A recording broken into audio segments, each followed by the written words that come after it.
You're listening to the Luxe Life Discovered podcast, where we talk with people who are living a lifestyle that reflects their passion, because we believe everyone should be living their best life, their Luxe Life. The show is hosted by Rick Steiner with Steiner Event Group, a premier national event planning company, and co-hosted by Shannon Richmond, the Vice President of the Panama City Beach Chamber of Commerce. If you are watching on YouTube, be sure to hit the subscribe button and the bell to get notifications of future episodes. The show is produced by 30A Media and is broadcast on your favorite podcast outlets, as well as YouTube, Roku TV, Amazon Fire TVs, and other major brand smart TVs. I'm Rick Steiner with Luxe Life Discovered. Welcome back to another episode. My co-host today is Shannon Richmond with the Panama City Beach Chamber of Commerce. I always love doing these podcasts. Great. Well, we've got a great guest today, Victoria Ostrowski, and you are an author, and so I wanted to have you on to talk about a lot of different areas that you do, which I find interesting, and I think our viewers will find interesting as well. So welcome. Thank you. I really appreciate the invite. Well, good. So now you write for different, is it magazines and newspapers in the area? Is that correct? Yes. Currently, I just write for one of the newspapers, So Wall Life. Okay. And I do a little bit of website content. I've done that before with them. But I've written for Christian Magazine before, and then a previous newspaper that is now defunct that was in Lynn Haven, across the bridge. Okay, Yep. Good deal. So what sparked your interest in writing? Oh, that's a long time ago. Ever since I can remember, as soon as I learned how to read, I was an avid reader, and I always loved stories. So when I would read stories, one after another, if I didn't like the way it ended, I would rewrite it in my head. Okay. And then as I got older, I started writing stories in my head, but it was always in my head. Right. Didn't really put anything down on paper for a long time. And then ended up in Arizona in the early, about 2008, 2010, going through some really difficult times like a lot of people were back then. And I started a blog. That's when they kind of started to be a thing, blogs at that time. And I used that to just put down some of the things I was going through. And doing that on a regular basis, although nobody else was reading it, it was just good practice for me. And doing that, it helped me to find my own voice with my writing style. And then I ended up here in Florida a few years later, and then God just kind of opened up doors for me to be able to use that and to just do more and more. Every year it was more, and I just have really appreciated it. The blogs are really a kind of a self-help tool if used the right way, aren't they? Yes, they are. They're very cathartic. Yes. Mm-hmm. And I'm sure more people benefited from that than you realize, even though you say there are a lot of people didn't read it, but still, all it takes is that one person that you could touch that would really make a huge difference. Right. So, that is true. So then you published a book. So tell us a little bit about that book. Well, the book it's basically a memoir, I guess. It kind of was birthed from a lot of the blog posts that I had written over a period of a few years with different things that were happening in my life and different things that I had already written about.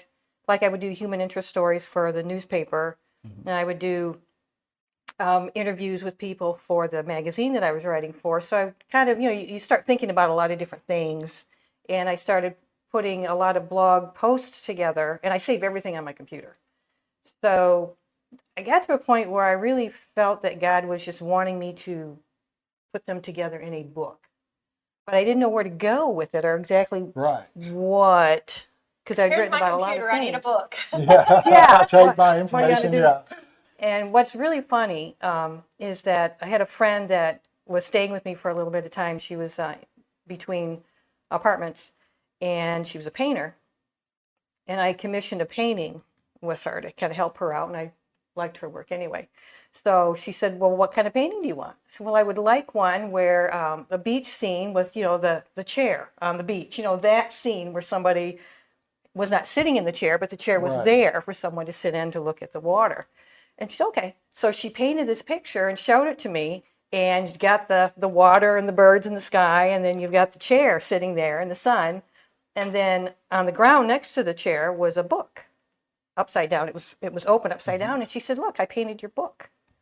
I was like, God said, see, now you got to write it. Oh, Because it's painted. So, yeah. yeah. So that was kind of the last little nudge Well, that I that's needed neat. to. Yeah. Yeah. And what's the name of the book? It's called, I can't remember, Through Cracked Glass. Through collect. Through Cracked Glass. It's I got that from an idea when I was flying somewhere and looking out the window, and the glass wasn't cracked, but it had a lot of Right. Lines, scratches. yes. And I was looking at the sunset through the window, and I thought, that's kind of the way it is with us. We are broken, we are cracked, but yet God still does beautiful things through us. Yeah. So that's kind of where I that like came from. I do too. Was the, because I haven't seen the cover of the book, did the painting make it to the cover of the book? No, my Okay. daughter actually helped find, because she's a graphics artist, so she helped me find a photo of one that, and she overlaid a The- cracked glass over it. It worked Well, that out makes really sense. well. Yeah. Mm-hmm. Yeah. So, and you tell me that you self-published a book, right? Yes, yeah, So- I did. For anybody interested in maybe doing that, what was your experience with doing it like that, and what were some of the pitfalls and Sure. that type thing? I know a fair amount of people will do self-publishing where they will do their own formatting and upload it to like Amazon. I think it's, or Kindle, KDP or something. Okay. I wasn't comfortable enough with, I didn't know how to do all that formatting to make it look right. Because if you've seen some self-published books, if the person did their own formatting and they didn't really understand formatting, you can tell. And I didn't want it to look like that. Right. And I knew I didn't have the skill for that. So I did some research and I found a company where they do some of the work for you for a fee. And it was fairly pricey, but at the time I felt it was worth it because I wanted to try to put out You wanted A that book. professional first look. exactly. Right. And I thought, well, if I write another one, I'll figure out the formatting on my own for the next one. Yeah. Well, that's a big task to undertake, to write a book, Absolutely. and then the format. Because the formatting I would not even thought about at this point. I'd be stressing over the book itself, what I'm writing, that type thing, much less to get to the point to self-publish.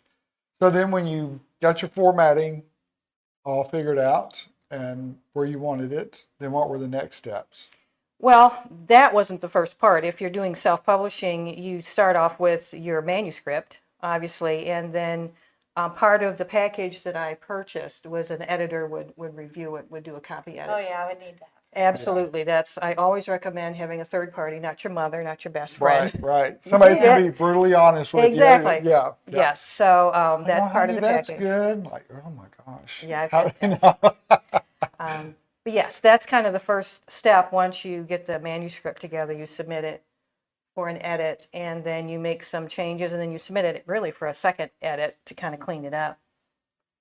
But it's after that when you start putting it together, is determining the format, the size of the book, the font size as well, and if you want any illustrations in it, that sort of thing. And then you start putting it together. You got your bibliography or your footnotes. Do you have illustrations?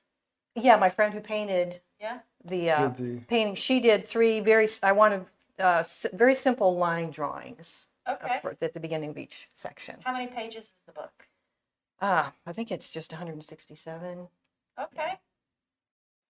that's I wouldn't know what's a long book, what's a short. I guess it's not a depending huge on the book. size. Yeah, it's the not font, not like a massive tome for sure. Okay. And And then- then starter, just to. Yeah, it was only about 38,000 words.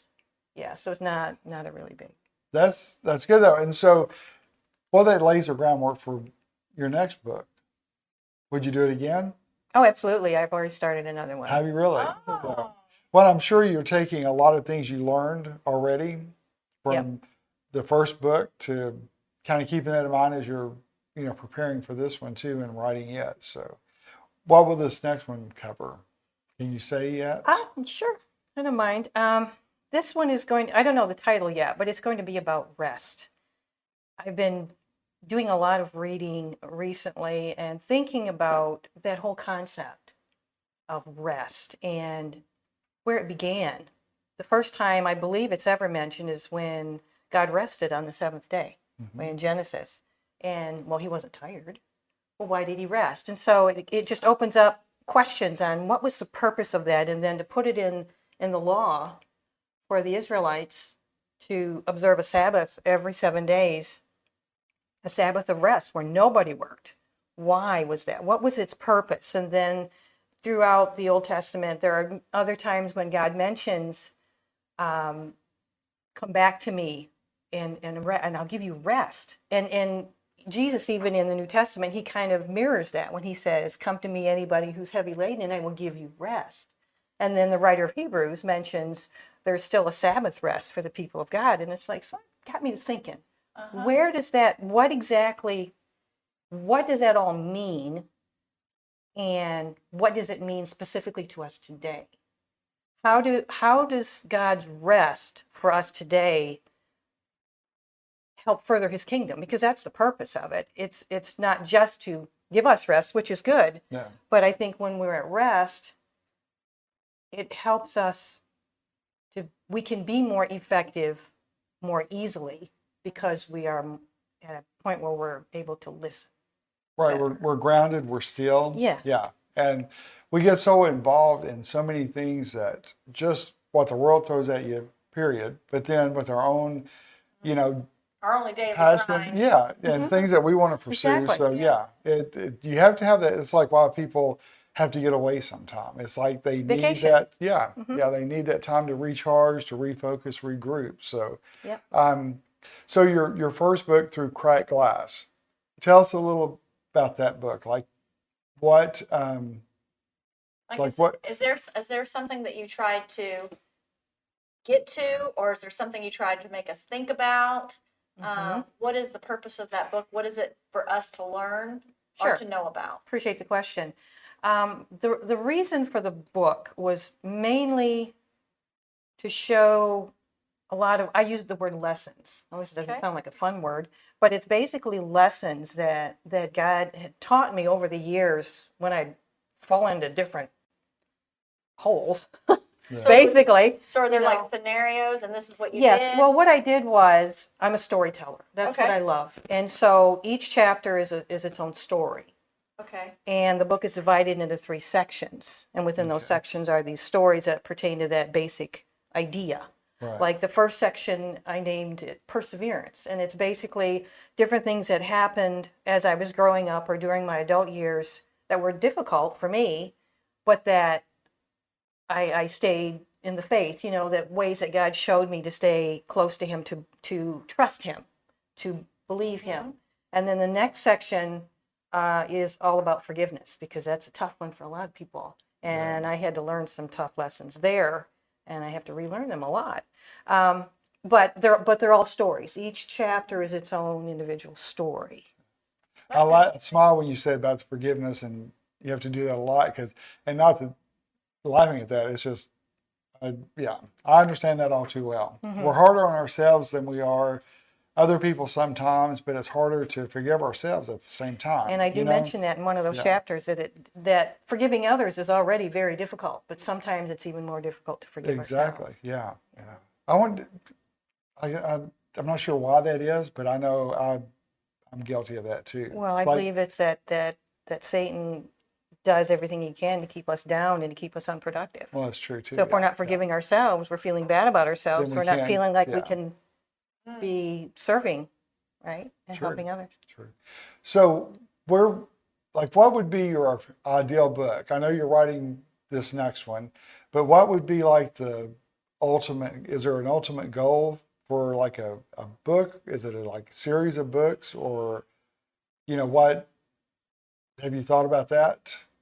I've always loved the idea of writing a novel, a novel, but my stories are short. I've not been able to come up with one that I feel would be long. Yeah. I love a really Unless it's a novel well-written of short story. stories. Yeah. There you go. Yeah.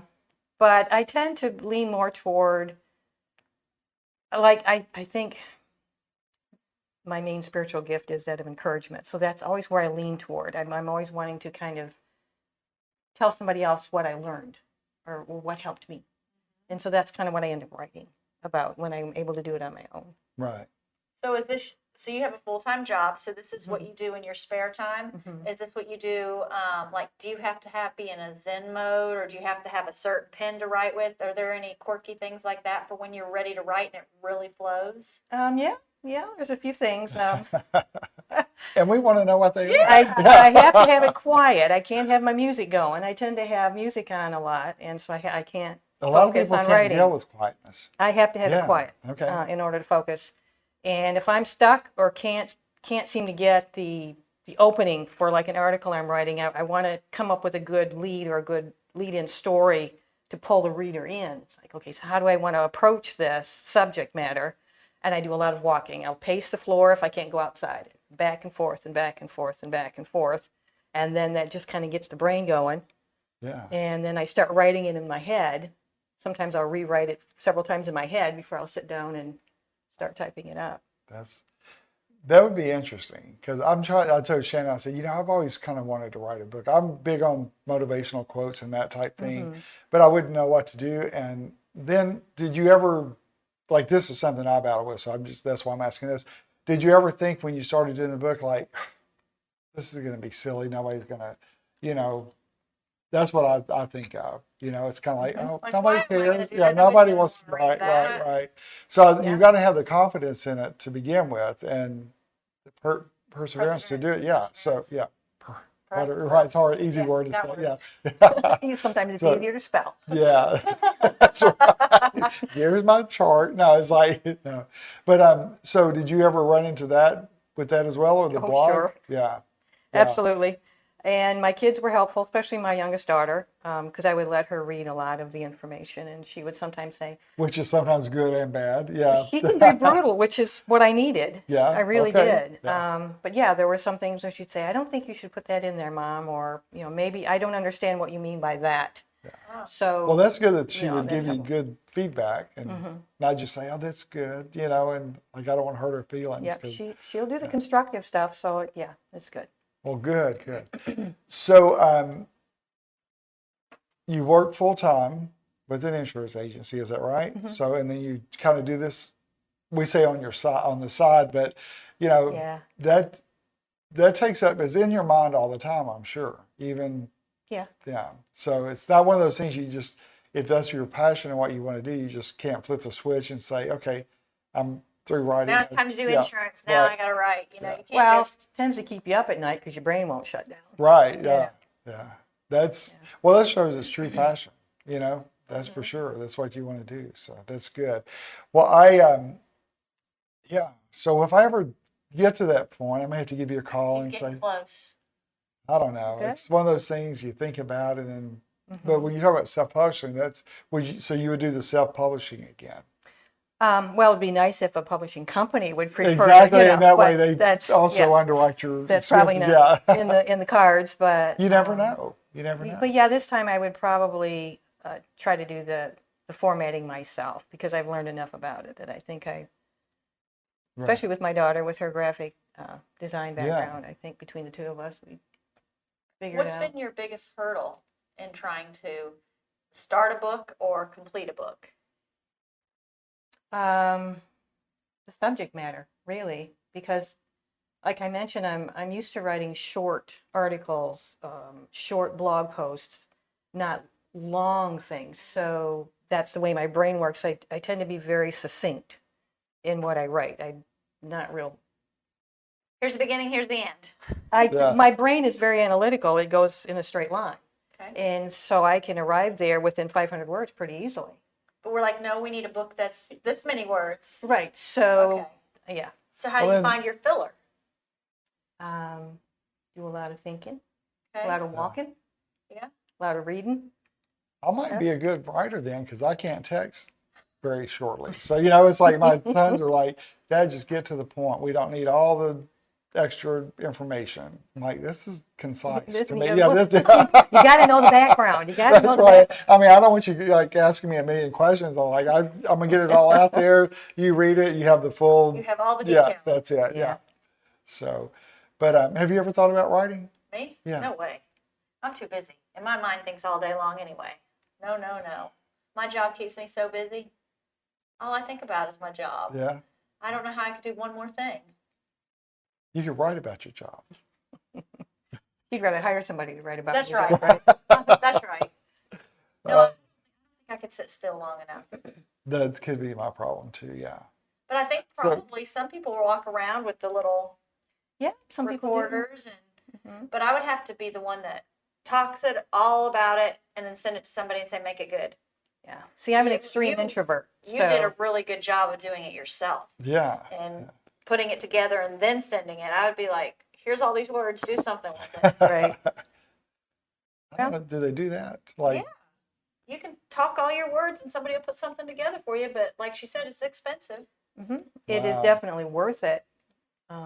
If you want a piece of advice, I would say if you're writing a book or even something, a novelette or anything that if you're not, especially if you are not used to writing, make sure you spend the money to have a copy editor read it over and clean it up and give you some good advice. Because your purpose in writing it is for people to want to read it and enjoy it. Right. right. And if they can't follow what you're saying, I mean, you might know what you're saying, but Right, I and might that's- not know yeah. reading it. yeah, That's yeah. true. And I've But- run into that before too, where it's easy for me to know what I'm talking about and my background, all the background is, but then somebody, if they don't know the background, sometimes it's like, it makes no sense. What about that new app or whatever it is that you can tell it to, hey, tell me a story about Port St. Joe, include this, include that, and then they write a little story for you. Have you heard of that? No, Yes, you have. no. That would be weird. That's kind of like, Called you're talking about ChatGPT. artificial intelligence. GBT. ChatGPT. Yeah. It's a chat thing, and then you tell it what you want it to know, and you give it the things that you want it to include, and it writes you a story. It writes an Well, yeah, because essay. it's compiling everything that's in its Yeah. database. That's how I crazy. write. Not very And- personalized. Right, and then you Well, I have, have people's names in there. I'm filling names. yeah, that's our personalization. And then add a few little artificial intelligence part to But it. I mean, I think somebody that wants to write, that might be a good start to like you say all these things and then it gives you maybe a little motivation. I don't know. Yeah. But that's As long kind as of you- not Well, it's kind of like kind plagiarism. of not. Kind of plagiarism, yeah. yeah. So, yeah. So I didn't really write this, but if I, But I said I wanted to write Yeah. it. But I really like the idea. I like this concept. I like the ease of that concept. right, it's like, I got this app, and so I'm writing a book now. I've just got to wait for the app to download everything. And tell me what I'm saying. Right. Well, it is hard to express sometimes what you're thinking, and to express it in a way where it's going to benefit someone else, or Or that they'll somebody will enjoy read it and they'll know, she just won't know what she's writing. We'll be able to understand what she's Yeah. meaning by that. Yeah. Well, what happens? That's a lot of work. What happens a lot of times when you're writing like that is that you will need to rework it and rework it and rework it, especially if it's a concept that you're not sure if somebody else is going to understand.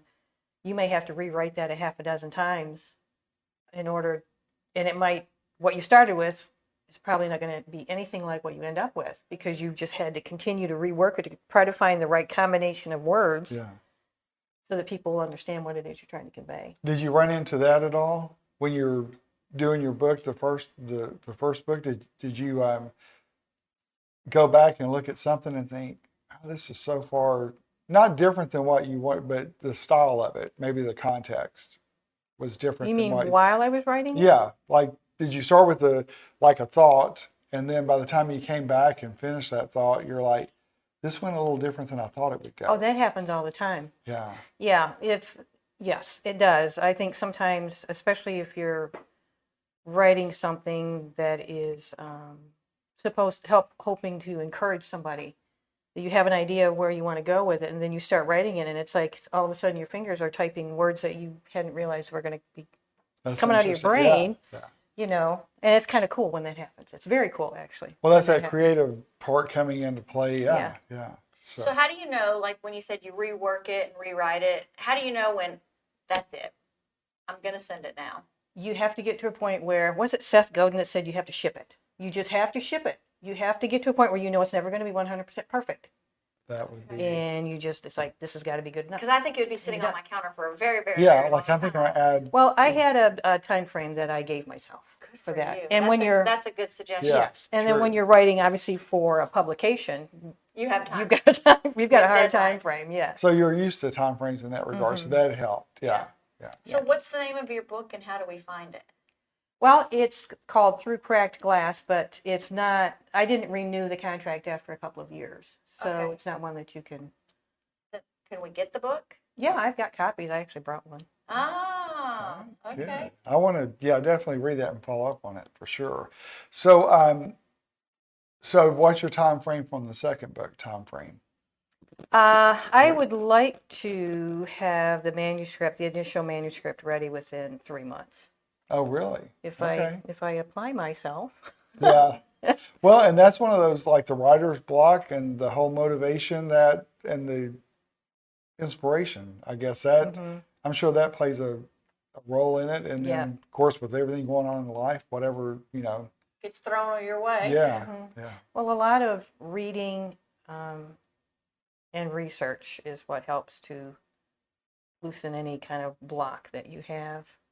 Right. Because you're filling your mind with the information, and then your brain kind of processes it while you're doing other things for a while, and then you can sit down And put it all in right? your words and your time frame. yeah. That's good. The first, like, I've just begun this book, and my initial writing is rough and it's awful, and it's not going to stay that way. But I know that I have to put down something. You have to start. Right. You You kind of have to crude start. beginning, but then you Right, and that's what a polish lot of it. people struggle with, is they think that when they start writing that it's got to be good at the beginning, and it might be, but most of the time it's not, especially if it's a subject that is fairly new to you. Your initial thoughts that you're putting down are probably going to be disjointed. The voice that you're using is probably not going to be the same the way you end it.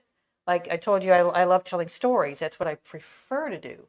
But what I've started on this book, it's not beginning as a story form. It's beginning more as informational, which I'm probably going to end up turning into a story. Right. But I have to start But as you somewhere. learn more with your research, that plays a big Yeah. factor as well. So, well, good.